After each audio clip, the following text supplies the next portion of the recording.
All right. Thank you to everyone joining live, and for those of you watching the replay later on. Um, it's really just such a beautiful thing to show up and give ourselves this space and this time, just to really, I really think just to work through some of these lower vibrations, some of these lower energies that we have often been holding on to and have been recurring patterns through our entire life. And usually there tends to be, I think, one that might show up more than the others. So today we're going to talk specifically around three, which are fear, guilt, and shame. And we're going to share some practices, a little bit about those things, some practices that you guys can do, and we'll do together as well, just to keep it really simple. But the idea is that we do want to transcend, and we do want to shift these energies and shift them into something that is much more higher and that is going to serve us and help us really to move forward rather than keeping us in our old patterns. Feel free to unmute if you want to ask any questions. If you wanted to use the chat function, you are so welcome to, if you want to ask questions throughout or comment. But other than that, just get comfy, and I hope you guys enjoy it. So I am Loretta Carraro, and I am the creator of Nourished Energy. So I do quite a few different things, different work, delve in different modalities and coaching practices and things like that. I predominantly am a Reiki teacher and Reiki master. I've got students all over the world, which is amazing, and also bring together crystal healing, coaching, and also mindfulness practices as well. And I'm joined today with Steph Griffin. So I'll let Steph introduce herself. Hi, everybody. So my name's Steph. I'm one of Loretta's students. I'm a Reiki master and teacher. I'm also a crystal practitioner and a holistic soul coach as well. And I work with Loretta as the Nourished Energy student support teacher and coach. So yeah, we do a lot of great work together. And today I'm excited to speak to you all about how I used Reiki personally to help move through fear. And I'm also going to give some of my favorite crystals to use and a little practice as well. Thanks. Thanks, Steph. So if you do have any crystals that you wanted to bring along for your practices today, please feel free to grab them if you'd like to. So we'll start off just by, I'm just going to be letting people in as we go, but for those of you who just joined us, we're just starting now. So basically, I wanted to start just by talking a little bit about what these different aspects of ourself are. So fear, guilt, and shame. They all, although a little bit slightly different, they all have very similar, I guess, impact on us and effects on us as well. As I mentioned just before, usually we have one that tends to be our kind of the thing that shows up, and they usually are centered around a limiting belief. So a limiting belief is basically a belief. We all have beliefs. That's essentially like what part of our personalities are sort of based around, and the way that we live are based around our beliefs.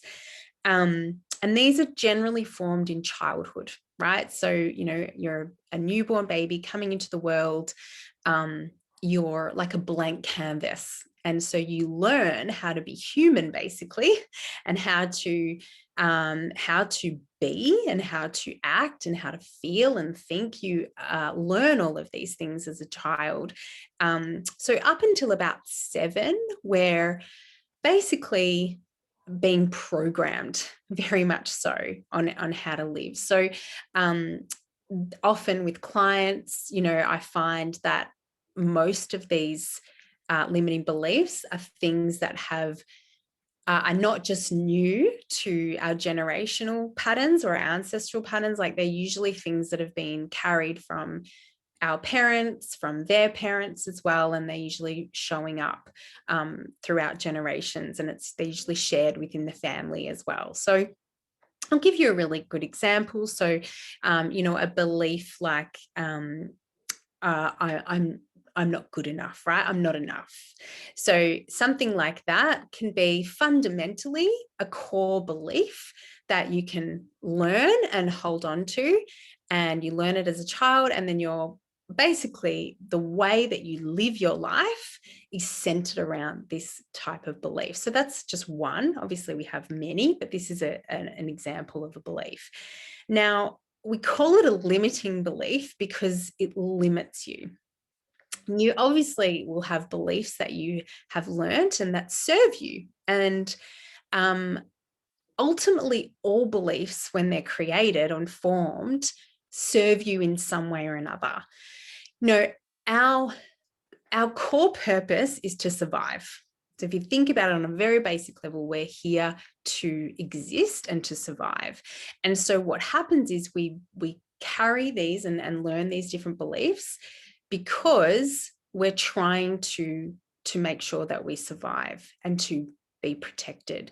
So what would happen? So let's use the one as I'm not enough. Let's use that as a really good example. It's very common and tends to show up. It's very other ones that I find are not lovable, not worthy, things like that. Other examples of limiting belief. So not enough is something that could have been created and formed as a limiting belief to protect you, right, from maybe disappointing a caregiver, as an example. So let's just delve into that example a little bit more. So let's say your caregiver is doesn't want you to be too loud, doesn't want you to act a certain way or do certain things. So you form the belief that if I do X or if I do Y, then that disappoints the caregiver. And they reward me. I get validation when I act like this or behave like this or think like this or whatever. And so we learn. You can see it's very, very easy. It's like just very basic. I'm validated for that, rejected for that. So what do you do as a child?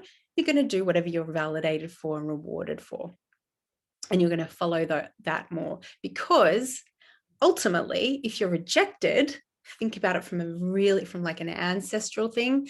If we're out in the tribe and we are rejected, we're by ourselves and we're alone.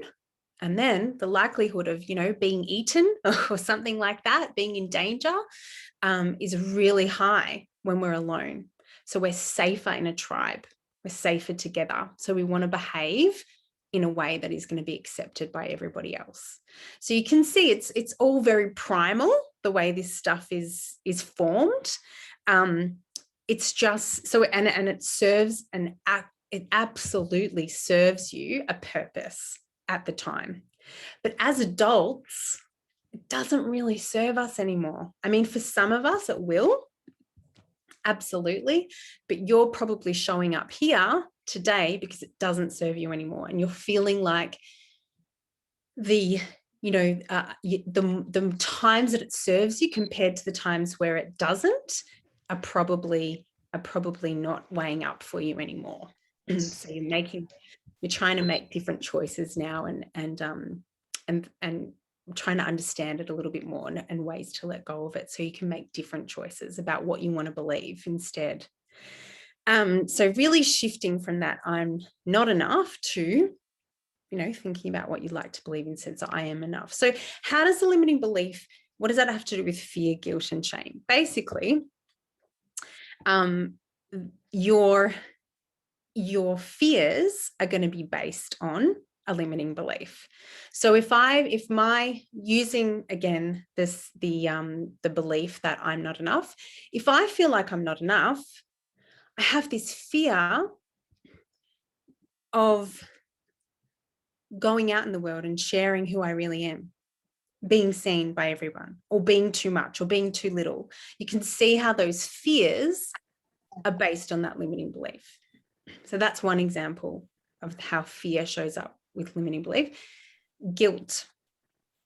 If I fundamentally believe I'm not enough, I have guilt when I don't act a certain way that's not validated.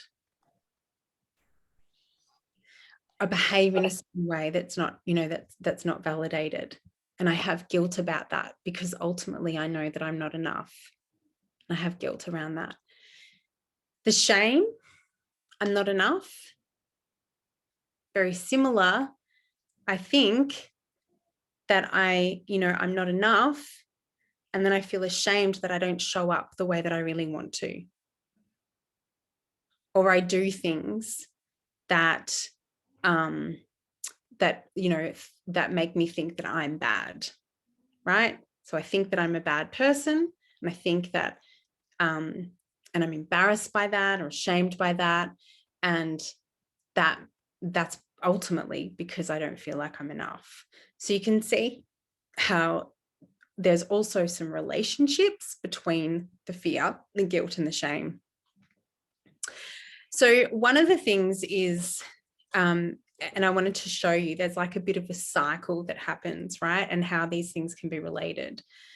So the fear of, I don't want to, I don't want to be rejected. I don't want to be disliked. I want to, the fear of all of that comes into play.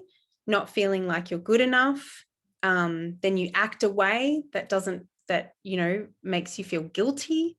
And then you feel guilty, and then you feel ashamed. You feel bad about how you behaved. So you can see there's this real cycle around it. And it's not like a cycle as in one, then the next one, then the next one. They're all kind of mashed up, and it can all happen at the same time, and they can happen at different times as well. But all very much related to, again, this limiting belief. And as I said again before, one of these aspects will usually be stronger than the other. So I certainly find with clients that I work with that guilt will be way more prominent than perhaps shame. And for others, it's shame that drives them more. And for others, it's fear that holds them back more. So, this might be even an opportunity for you to delve deep and think about what it might be for you as well, where you're feeling that. And I'm going to take you through a little practice in a moment as well to help you look at that. Just talking a little bit more about fear. So, and we'll go into them. So fear is basically, being afraid of something, being scared of something. It's quite often, and not always, but it's quite often in today's modern world based around our very own stories and patterning, right? Such as these limiting beliefs. So what happens is it's a perceived fear or perceived threat, right? And so we perceive whatever it is, whatever the situation is, it's actually our very own story. And these stories will show up again and again and again, and they become like a pattern. So our behavior is very much based on patterns. And that's where you get your personality from, is because it's like a habit, right? It's about who you are. Your personality is formed because you're like, you do the same thing or feel the same way or think the same way again and again and again. So it becomes a pattern, it becomes your personality, your personal reality. Now, we all have a personal reality. And again, it can be changed. It can be absolutely changed. And that's what, we're trying to work through today. But I wanted you to understand that a lot of this stuff is your personal stuff. Like, it's not an actual fear that's, that is rational. Most of the time, our stories and where we're coming from are completely irrational. Who's ever like had a fear or had a story that you've really thought is true in your head, and then you've gone and said it to somebody else or written it down, you're like, oh my God, I can't believe I was worried about that. Yeah, all the time, right? All the time. Because we have this incredible ability to imagine things. It's amazing, right? But it's when we use it in the wrong way, I guess. You know, you can see like we've got this ability to imagine stuff. Imagine we could imagine something good instead of something that keeps holding us back. And imagine we could actually use our imagination to create stories that are going to serve us, like following our dreams or manifesting big things, or, you know, having bigger visions and stuff like that, or choosing different pathways rather than choosing the same ones. So we follow these patterns because it's the path of least resistance. If you've been doing something, thinking something, feeling something since you were a little girl, then why would you change it unless you were even aware of it? It's not until we're aware of it, until we start realizing that, hang on a second, this doesn't seem right anymore. It's not actually serving me anymore. I feel like if I could let this go, my life might actually be different. You know, it's not until we have these awareness and this curiosity to change things that, I guess, we actually can change it, that there's any hope in changing it, right? So that's a little bit about fear.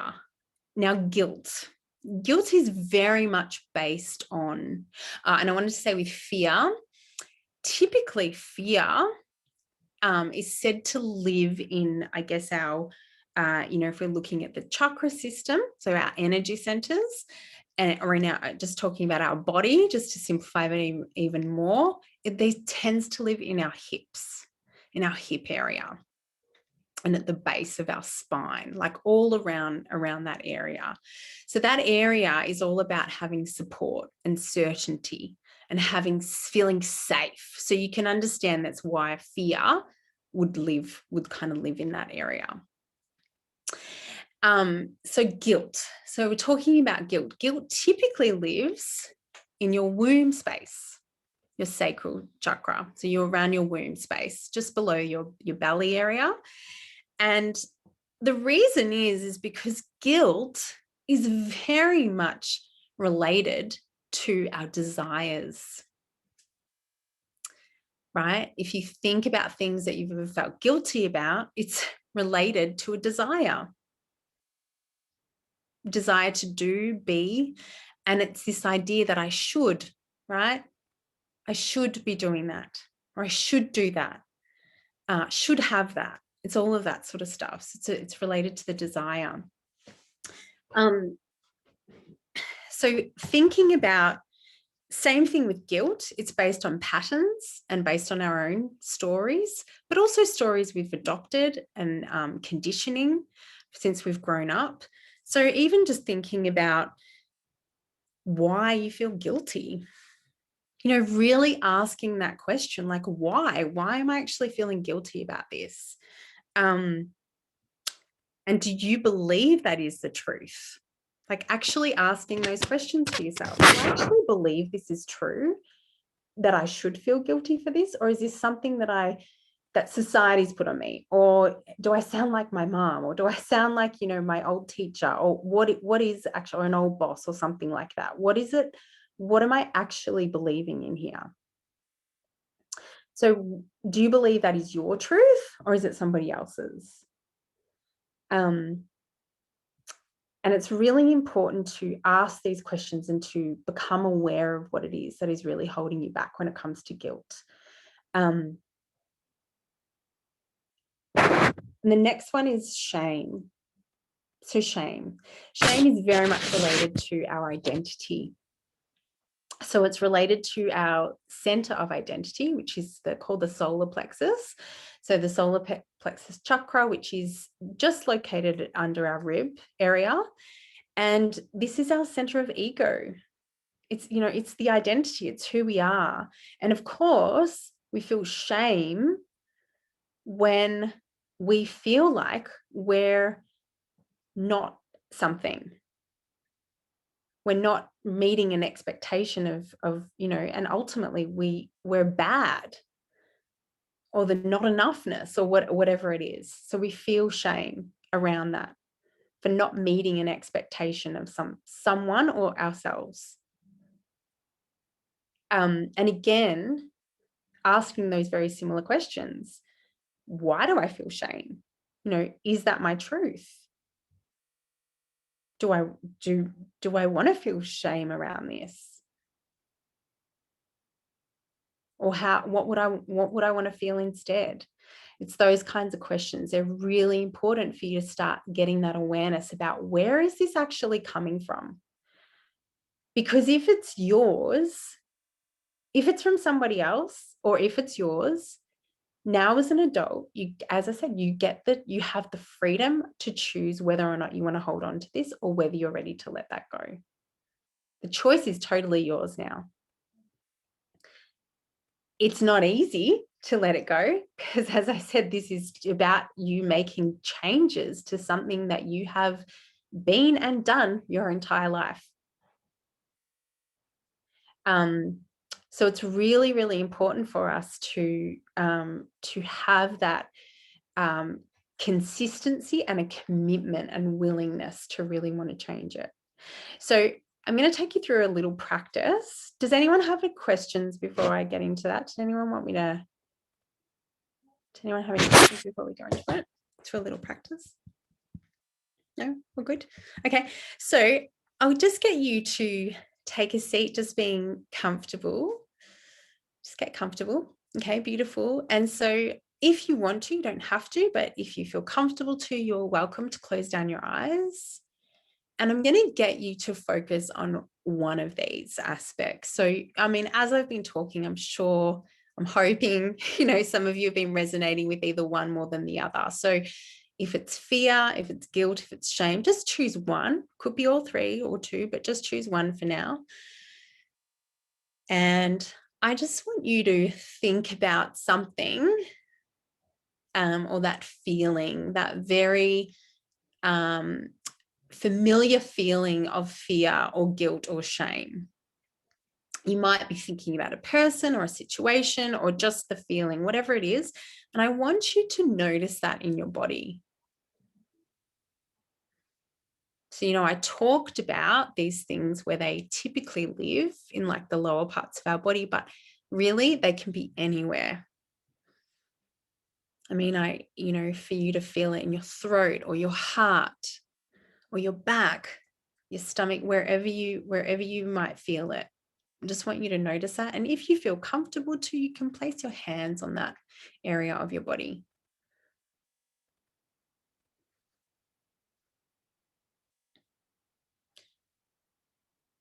Okay, and just taking some breaths in and out now.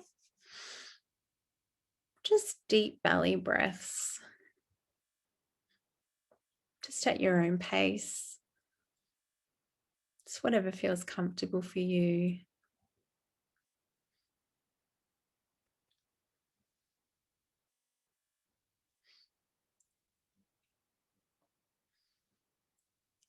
And just think, still focusing on that part of your body or that feeling, wherever it is, that fear, the guilt, or the shame. Now, on your next inhale, just on your exhale, I want you to breathe to that area, almost like you're focusing that breath to that area.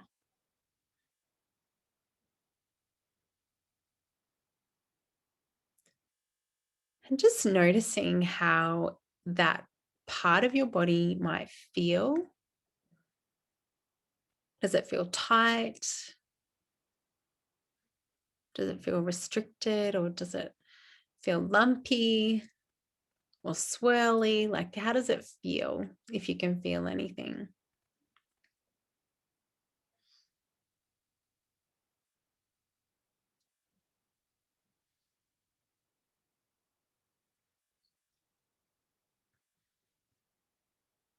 And does it have a color?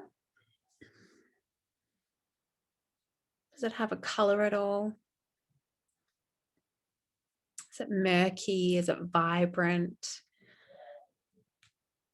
Is it a mix of colors? Just noticing it.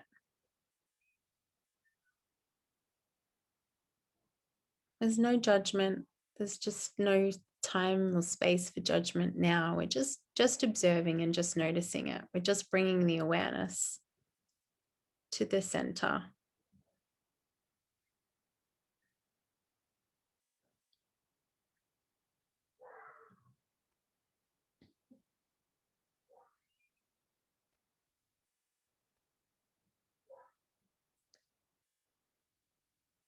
And just noticing if it has any shape.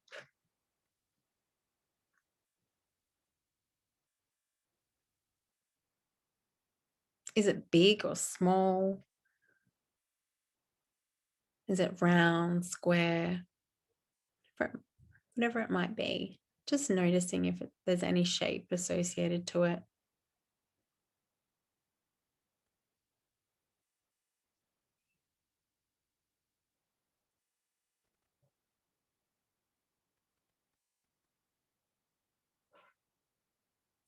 Now, if you could ask the center now, if you could ask it, do you have anything that you want to say?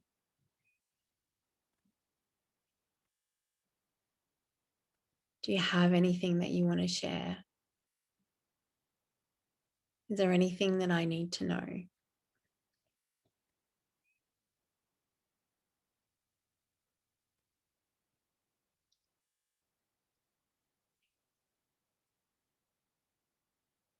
Just listening. See if anything comes up. Maybe it's sharing its limiting belief with you. Or maybe it's something else. Maybe it's taking you back to a time or a place, something. Maybe it's nothing, and that's fine as well.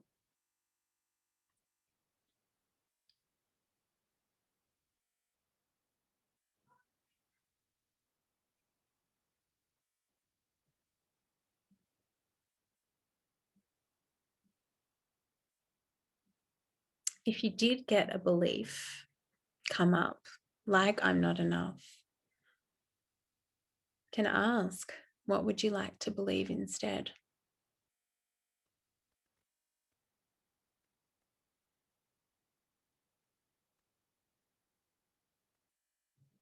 What would you like to feel instead?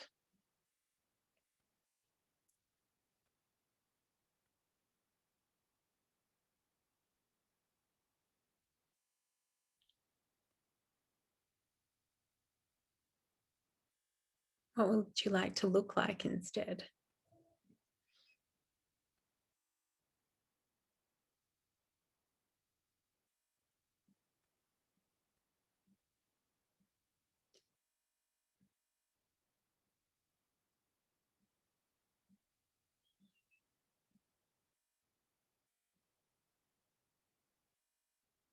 And just take this time just to hold it there.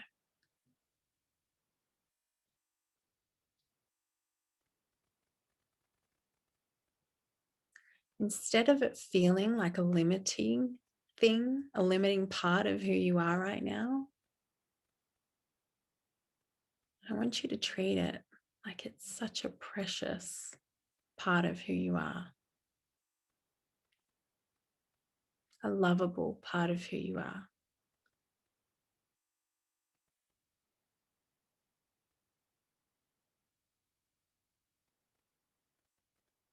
Nurture it like you would a small child or a puppy, or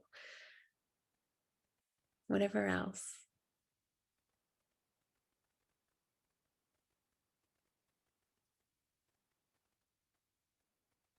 And if the resistance comes up to that, that's okay. It's fine.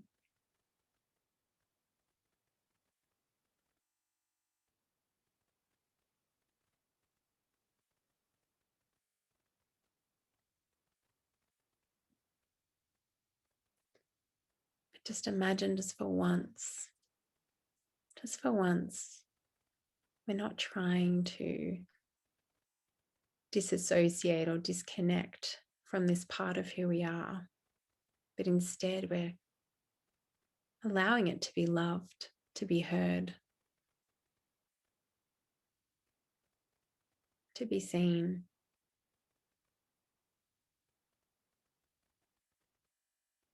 This very wise part of who we are.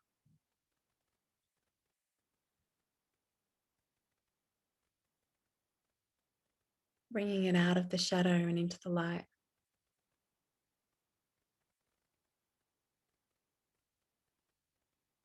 Into the awareness.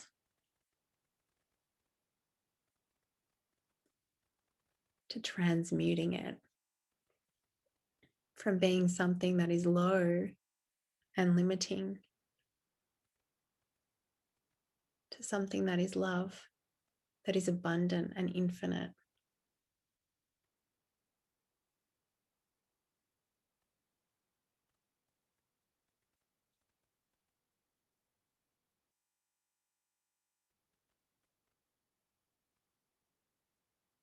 To something that no longer protects us or rules us from a place of a lower vibration, from fear and limitation, but protects us from a place of love.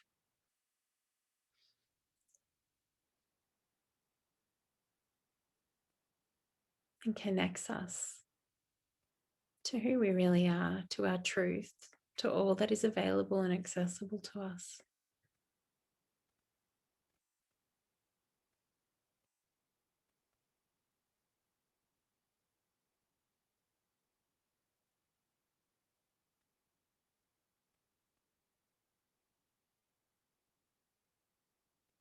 Who would you be?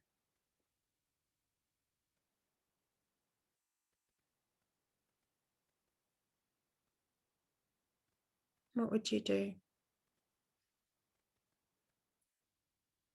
What would you let go of?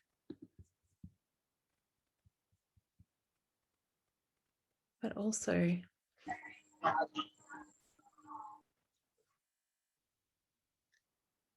what would you do more of and harness?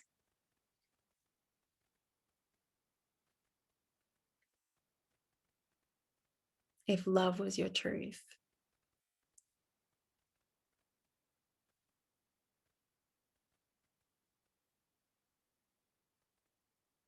If you were no longer being led from a place of fear, guilt, or shame, that you are being led by your truth and by love.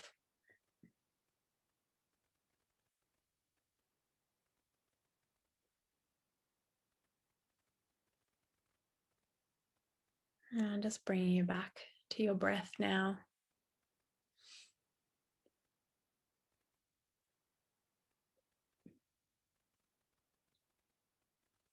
Just bringing you back to your presence.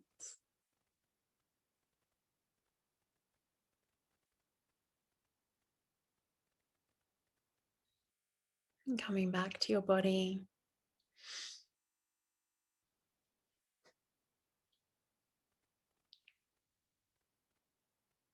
And when you're ready, you can open your eyes and join us. I'm going to let you take a little moment now, just if you need to, if you'd like to write down anything that might have come up. Sometimes we get the greatest wisdom and insights from ourselves when we have that opportunity to go within and listen. So feel free to take some time to do that.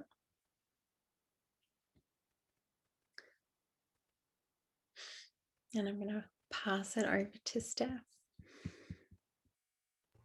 Thanks, Loretta. That was really beautiful.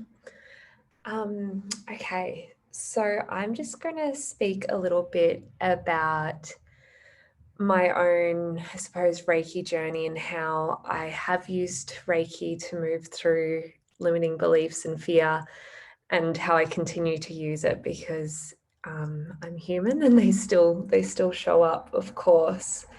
But now I've got the tools to work through them. So when I first started learning Reiki and really committed to starting to receive it regularly as well. Before that, I just go see someone every couple of months and wasn't really committed to, really, I suppose, my healing, and committed to, receiving all that energetic amazingness that Reiki brings. So when I first started, I was in a job that I was just really unhappy with. I was stressed. I knew I wanted a big life change, but I just didn't really know how to get there, and I didn't know what was holding me back. So thankfully, my intuition led me to learning Reiki with Loretta, and then to continue on to do my mastership as well. So what Reiki first actually really helped me do was understand what my fears were and what my limiting beliefs were. Because before that, I really had no idea. I was just, I was moving through life. I knew there was something holding me back. I could feel it, but I didn't have the words to explain what it was. I didn't understand what it was inside me that was holding me back. And now I understand, just like what Loretta was speaking about, it is all those beliefs that we create throughout our life, that then continue to shape our life. But I didn't know what they were. So committing to Reiki, to my own practice, and to receiving Reiki actually helped me uncover what my fears were and what those limiting beliefs were. And that gave me the awareness. So once I had the awareness of what my fears were, I was actually able to begin to move through them, because before that, I had no idea. So once I gave them that light, and I was able to see, okay, I don't feel like I'm good enough, or I'm afraid what people will say if I quit my job and, become a Reiki master. Once I understood what they were, I was able to begin to really move through it. So that was the first part that Reiki really helped me with, was understanding why they were there. Also helped me see where they had begun as well, through those childhood experiences or experiences through my life. I could sort of understand where they had developed, which made me understand them more. But it also let me question it, right? Because I was like, well, that's not true. Am I not good enough because something happened when I was, 3 or 4? Like, no, I could actually, begin to question these beliefs that I had. So once I had that awareness, the Reiki actually supported me to begin to reprogram those beliefs. And I did that really through taking action that was aligned with my new beliefs, because previously I was stuck in my story that I wasn't good enough. So the way I was behaving and acting and talking about myself or thinking was still stuck in that belief that I'm not good enough. So once I figured it out, okay, this is the belief, I started to take more aligned action with my new belief, which was that I am good enough. It allowed me to, put myself out there. So I suppose my main thing was, transitioning from a very secure government job into a career in the healing industry or in the healing field, working for myself. So by practicing Reiki, by understanding where these beliefs are coming from, I was able to then start taking those actions that reinforced that I was good enough and that I wasn't afraid of what people would say. So it was really incredible, because yes, the fear still showed up, but I was able to, similar to that practice we just did, I was able to allow it to be there, have awareness of why it was showing up, understand that, it's trying to protect me, but then also understand that I don't need that belief anymore, right? And I can take this action that, says that I am good enough. So that's how Reiki really began to change my life, I suppose, because it really has. I quit my job, which was huge. And I mean, both being able to do self-healings for myself and also receive Reiki at the same time, it made me feel safe in that decision as well, because it reminded me that, you know, at the end of the day, these thoughts and these feelings and these beliefs are just limiting me, and they're not true. When we start to work with our energetic body, we can kind of begin to see that, you know, we don't have limitations, right?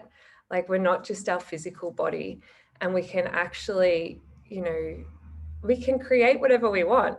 Like, we're that powerful.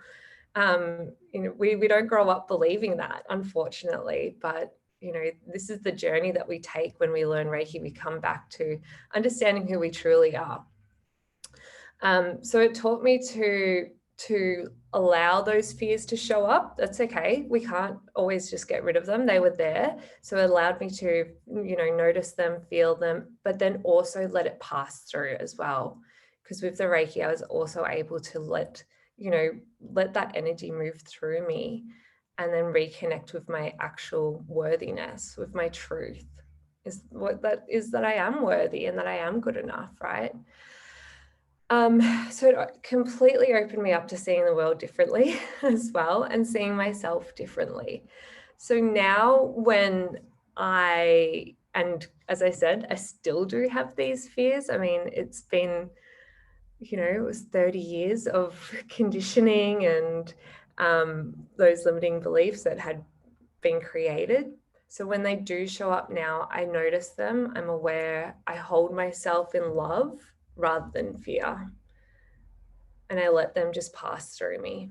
And I know that if I am controlled by those fears and limiting beliefs, I'm going to keep behaving in a way that's not going to get me to where I want to be. So I choose to take, you know, the path or the action that maybe my fear doesn't want me to take, right? But I know, you know, I can feel it in here that it's the right decision. So it is incredible. It's an incredible practice to have, to support yourself, to hold yourself, to connect in with who you truly are, to connect in with what you truly want as well. I think that's something, like, I know I struggled with that for so long. I was like, I'd look at people that were, you know, doing what they loved and had all this purpose in their life. And I'm like, I just want to find out what that is, because I had no clue. Like, you know, I had no idea what that was. And thankfully, I was on such a mission to figure out what that was that I found it. So that was really amazing. And it happened to be Reiki and teaching Reiki. And yeah. So yeah, it's been incredible. It's really, it's such an amazing practice, and I think, you know, we all have access to it as well. That's the thing. Like, at the beginning, I definitely thought, oh, how can I do that, right? That limiting belief showed up again. But now I know, like, you know, we've all got access to this. This is, you know, this is who we are. This is the energy that runs through us, and I can connect in with that. I'm limitless. I don't have to believe in these limiting beliefs anymore. So that's how I use Reiki a lot, to help me move through fear. And I suppose for me, fear is the big one out of the top three. Fear's my one. But again, as you know, it's the same for the shame and the guilt. When those negative emotions show up, I use the same process. In terms of crystals, I'm going to just share 3 crystals that I love to use for my own healing, and specifically when I want to move through any kind of fear or even shame or guilt as well. They, you know, you can use them for any of those emotions. So my first is rose quartz because it actually reminds us that we are love, right? It reminds us that, you know, our energy is unconditional love, and so is everything around us. And when we remember that everything is made from love, everything is love, there's actually nothing to be afraid of. Yeah, so that's one of my, you know, or to feel guilty about or to feel shameful about, because we remember, you know, at the end of the day, we're just unconditional love, and so is the rest of the universe. A little practice, I suppose, that I like to do with rose quartz, if I like to place it on my heart. If I'm having a bath, I'll always place it there and just connect in with it. Yeah, it's one of the best, I think. Also Amazonite, which was a big one in my Reiki mastership. So when it comes to fear, shame and guilt, we can often feel as though we can't, be ourselves or express our true self, and we hold ourselves back. And that's what I like for Amazonite, because it actually encourages us to express ourselves authentically. Yeah, so I really love that one. And Tiger's Eye as well, because it just supports us to stand in our power. And it reminds us, I've got some Tiger's Eye here actually. It reminds us, and I've been holding on to it during this class because, it's reminding me of, I don't have to be afraid. I can be confident, and I've got courage, and I'm brave, and all of those things. It reminds us of how powerful we are, but also helps us to take action to reinforce those beliefs. So for me, like say 2 years ago, I probably wouldn't have had the courage to, like be in this Zoom room with you today and speak to you about these things, right?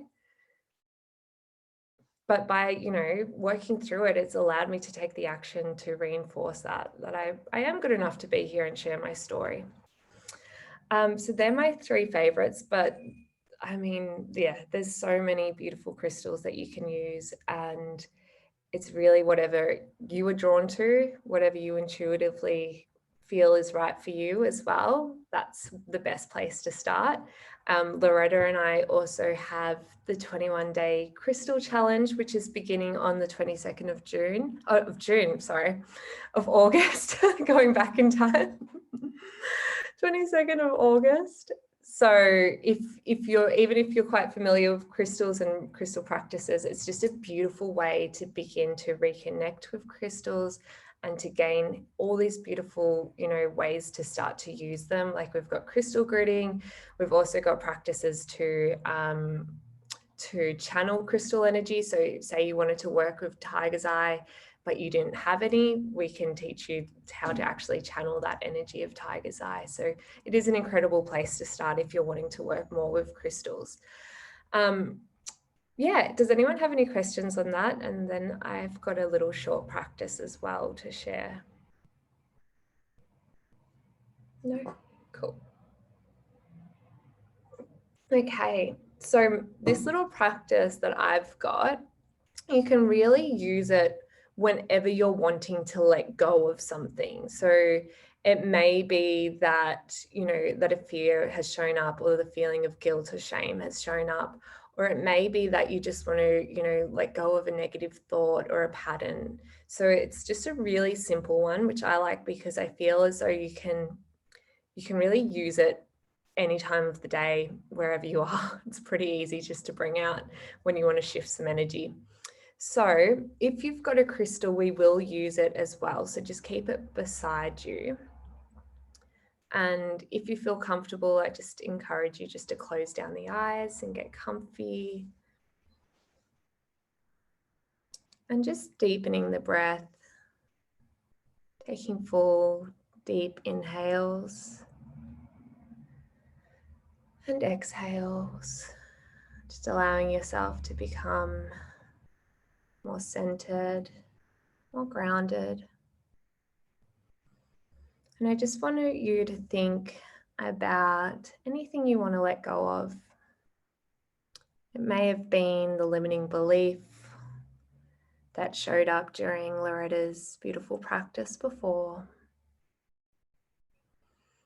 Or it may be a feeling. It may be, I'm not good enough, or I'm not lovable. Whatever it is, just allowing yourself to feel that. And I just want you to take a deep inhale through the nose. Just take a really big, full, deep inhale through the hot nose and just hold it there. And just holding that feeling or that belief, just feeling it in the body and just holding it there at the top. And then on the exhale, I want you just to release through the mouth, making as much noise as you like. Just intentionally letting go of that feeling or that belief or that thought. So we'll take this practice 2 more times. So taking that deep inhale in, holding it at the top, just feeling into it. If you need to place your hands on your body, any place, that's okay. And then on the exhale, big release. Just letting it all go. And just one last time, taking that big inhale. Feeling whatever you want to let go of.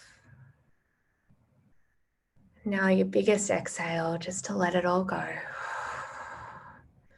Releasing from the body. You might like to shake as well if you feel like it's in your body still. That's okay. It's a really good way to release energy. And then if you've got your crystal nearby, just grabbing a hold of that. Just bringing it to the heart space if you can. And if not, just placing your hand on your heart. I just want you to breathe into the crystal. Just beginning to connect in with that energy, the energy of love, unconditional love and light. And I just want you to just repeat and affirm your new belief or your new thought or your new feeling. So it may be that I am worthy or that I am good enough or I am brave, I am strong, or I am lovable. Just allowing that feeling to sit there, just holding that crystal, connecting those new feelings, those new beliefs with your crystal. Just noticing if you felt a shift, if you felt like something might have let go.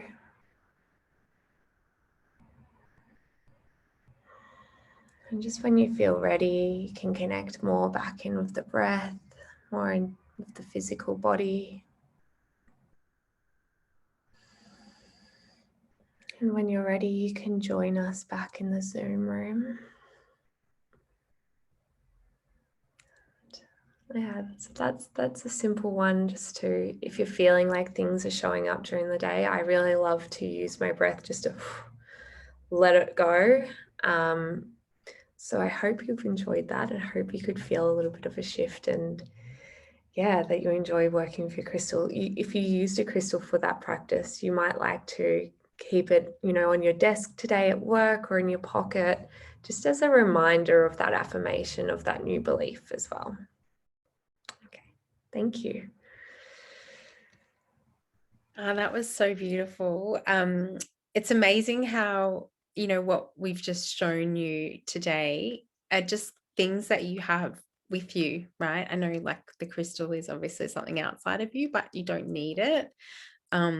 You have everything that you need within you, right? To be able to really transmute these different thoughts, feelings, beliefs, like the behaviors, like it's all really up to you. I really want you to feel empowered. That was one of my goals today. Was I hope that you guys feel really empowered at the end of this, to know that you have everything that you need, within you. And you have, taking you through that practice in the beginning, and even what you would have just done with Steph, like, I know you guys have some incredible wisdom within you. Like, you are your best healer. You are the best person to help heal yourself.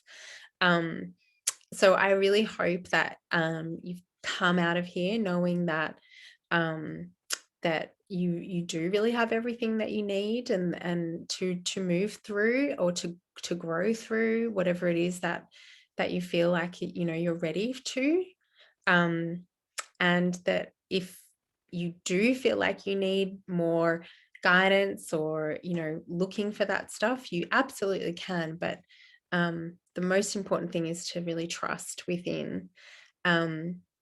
It's when we make the space and the time, right, which is what you guys have done today for yourself, and that's just how it begins. That's exactly how it begins. And thank you, Steph, for sharing about how Reiki's helped you do that. Reiki is ultimately just unconditional love, and that practice that I was taking you through to transmute that into love.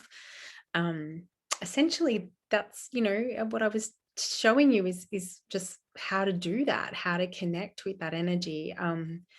It's a little bit different when you actually learn the practices. I know some of you already know how to use it, and you probably were naturally just doing it anyway, because that's what happens when you learn, once you've learned it and you access it. But yeah, you really just have that ability already. Just wanted you all to know that. If anyone's got any questions before we wrap up, please let me know. We've got time for some questions if you wanted to ask, or if anyone wanted to share anything. Just a thumbs up if you liked it. Hopefully you got something out of it. Oh, good. That's good. I love it. That's awesome. Okay. Yeah, go for it. If you've got a question. Yeah, Loretta, I was just wondering about your Reiki level 1 and how that works, what it looks Yeah, like. sure. Yeah. So level 1 is my Awaken program. So basically, level 1 is really, there's a couple of parts that are really important to it. So level 1 is about the self and learning about the self. So we go into a lot of, deep awareness about who you are, limiting beliefs. We look into the shadow, the ego, inner child, like all of that kind of stuff, all the good juicy bits, and really bringing exactly what I was working through with you guys today. It's bringing them up to the light and loving them, not bypassing them and not ignoring them and just turning them into light without actually working through it and feeling the discomfort of it all. But certainly learning how to be compassionate with ourselves and loving ourselves through that process. So it's about the self and focusing on that, and also learning how to give and receive, which is a big one. That's why I emphasize it, because it's usually the hardest thing to do, and receive unconditional love. That is love without condition, right? Despite the guilt, despite the shame, despite the fear, despite it all, despite who we are, and despite who somebody else is. So it's really powerful. You learn to practice on another person as well, and to be able to show up and see them as pure unconditional love, and to be able to see yourself as pure unconditional love, and then being able to hold ourselves and others in that loving energy. So it's really really beautiful. And as Steph talked about it, it's really transformational, really life-changing stuff. It is a practice and it evolves. So level 1 is just the beginning. You don't have to continue on. A lot of people choose to, but you don't have to. Reiki itself is a gift that once accessed, it is there with you for life, and it just keeps evolving. So whether or not you choose to continue learning formally, I promise you that as long as you just keep showing up and practicing it, it's like the gift that keeps on giving. It's amazing. So the way that I teach Reiki level 1, so my program in particular, is in 3 parts. So you have it's a program. It starts with pre-course work. So we have a lot of pre-course work. You do it. There's practices and journal prompts and things like that that are included. It starts you on that journey of transformation, so that when you get to the live training, the changes have already started happening, and you're really there to help learn how to shift those. And you're coming in with quite a lot of intent and real awareness about who you are. So you're really showing up there with with all of that. The live training there's 2 options. You have either a live training that will go over 2 days. I think we're going to run a 1-day one in, October? Yeah, October. So we've got a 1-day online, or a 1-day totally in person live training. Otherwise, the one in August is online 1 day, or it is 2 half days. So You have 9 till 1 p.m. on the Saturday online, or 9 till 1 p.m. on the in the clinic on Sunday as well. So there's those options, or otherwise, yeah, it's the full day online as well. The content is exactly the same. It's just people's learning preferences, obviously, and of course geographical locations as well. So it's really personal on how you prefer to learn, and on how you want to learn. So there's that. And then the third part is we actually have 21 days of, basically you have 21 days of support. And then we have a follow-up, a group follow-up just online. It's just about an hour and a half. And it's really just there for another catch-up, follow-up. And we do a group healing as well. So I do a group healing for everybody just to kind of finish it off, and we have, yeah, it's really beautiful, and just kind of close up the circle. And once you sign up, you become part of the Nourished Energy community, which is a community of all my students. And so it doesn't stop. So, it's not like you finish your course and then I never hear from you again, or you never hear from anyone else again. I mean, you join the community. There's a private Facebook group on there, which is really engaging. It's beautiful, like lots of opportunities to meet other people and connect with other people. There's discounts to a lot of things, a lot of events and other courses. Opportunities to collaborate and do lots of other things as well. And so it's the most impressive thing that comes out of the community, though, is the friendships that people form, and with like-minded people. For me, when I started my Reiki journey, I didn't know what I was going to do with it. Didn't ever think that I was going to be a practitioner or a teacher. Just started to learn, and I felt really alone because, I was kind of on this spiritual journey, and I find a lot of students are the same. I don't know if you guys are in a similar kind of, you feel like this. I've always sort of had that feeling of, I feel like I'm a bit different, and for me, it was highlighted when I started on this real spiritual journey of, I think it was just like a reconnection to a lot of this stuff that I was into when I was younger, and then was coming back to it in my late 20s. And I wished that there was some community, I wished that there was other people that I could have access to talk about these things and not feel like I was a bit weird, or, asking deeper questions and, things like that. So it's, the community is not just for practitioners, although many of my students go on to practice professionally, which is beautiful. But first and foremost, like Steph said, Reiki is about reconnecting to the self, and fundamentally it is about you being the greatest version of yourself before you can even begin to show up for somebody else. Not that you have to wait, because you'll be waiting for a long time, but waiting till you become a unicorn. But it's about being committed to trying and being willing to keep trying to be the best version of you. So hopefully that answers your question. Yeah, beautiful. Amazing. Did anyone else have any other questions? All good. Thank you so much for taking out your lunch time. Hope you've had a beautiful little break from your day. And I'm going to send through the recording. If you do have any questions, please feel free to just respond to the email, or, just to get in touch, either myself or Steph. And thank you so much too. And it was lovely to see you all. Thank you. Bye. Thank you. Bye. Bye.